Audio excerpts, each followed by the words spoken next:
Hello everyone! In this video, I want to cover some basic makeup application for beginners.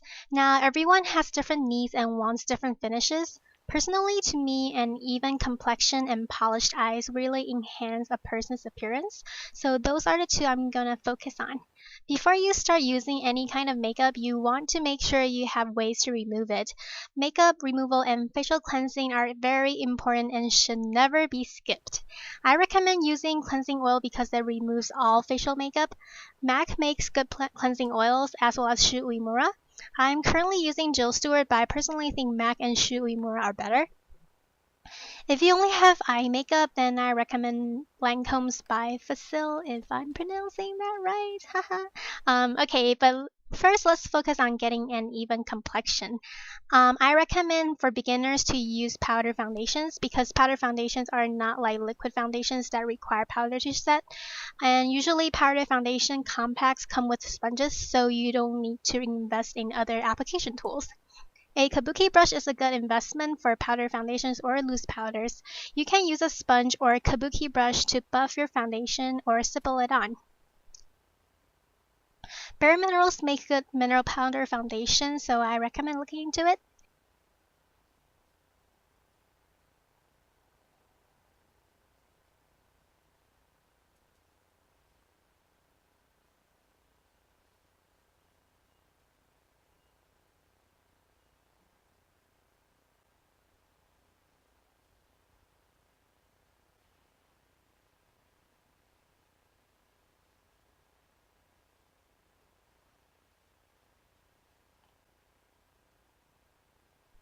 Don't forget to clean your tools. Another good alternative would be BB creams. I recommend squeezing the BB cream onto the back of your hand so you wouldn't accidentally squeeze too much onto your face and feel obligated to use it all. I recommend Skin 79 because it provides great coverage and applies best with fingers. It stays on well without powder and holds up well in humid climate. The downside to BB creams is there are very limited shades, so they work best for fair ladies. You usually can't go wrong with BB creams, but you have to be careful. Some BB creams have pink tint and might make your face look pink, while some other BB creams have dark red tint, which is completely odd. Choose a BB cream that has great tint because it's more neutral. If you have extra BB cream left, just smooth it over your neck. Don't try to pile everything onto your face.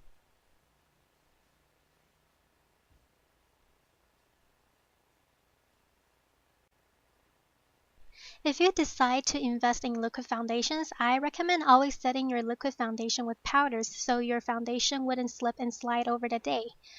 If you don't have a powder brush or a kabuki brush, use one of those wedged sponges that you can purchase from your local drugstore. Use a pressing motion. Please don't rub your face. I don't recommend getting liquid foundations from drugstores because usually you cannot try them at drugstores and it would be very tricky to choose the right shade because packagings are different and the colors can be very misleading through the packaging. I recommend going to a makeup counter to have a makeup artist color match you. When purchasing liquid foundations, I recommend bringing samples home to try out because lighting inside a building can be very misleading. As a general rule, if a shade looks good under sunlight, then it usually works. Be careful if your foundation contains SPF. Your foundation might oxidize and become darker. Now your face is ready and you should have an even complexion. So now let's focus on the eyes. For beginners, I recommend using a pencil eyeliner. Use a mechanical pencil so you wouldn't have to buy a sharpener. Now, I do not believe in pencil eyeliners because their staying power usually isn't great, but they are firm and easier to control.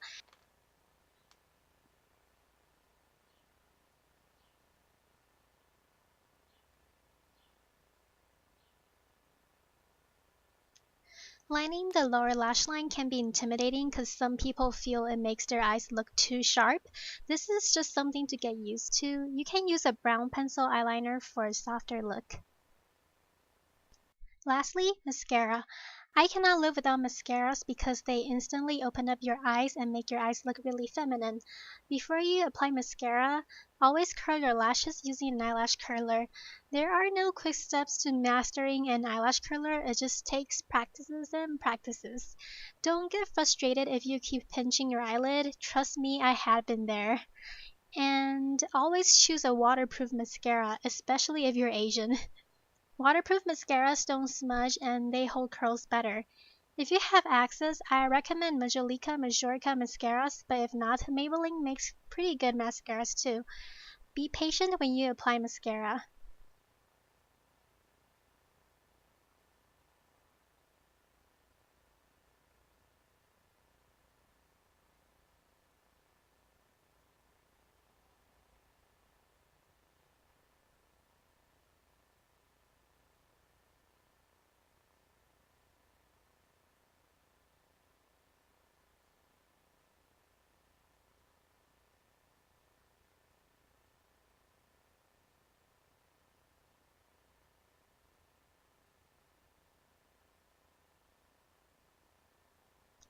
If you accidentally get any mascara on your eyelid, you can use a Q-tip and dip it in some eye makeup remover to clean it up.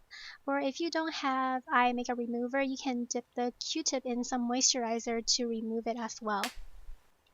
If you want to invest in gel eyeliners, make sure you have a good brush. You want a brush that is soft and firm so it gives you better control. Don't go for flimsy ones. I highly recommend Hakuhodo G522 eyeliner brush.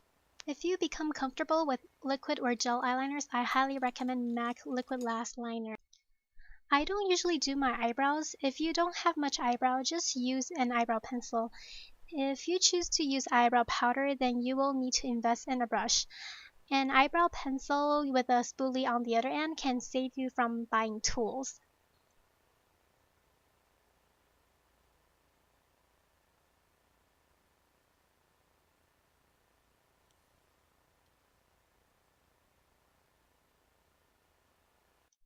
So that's all I've got. Having polished eyes and even complexion really enhances a person's appearance. I hope you found this video helpful and good luck to you if you're a beginner.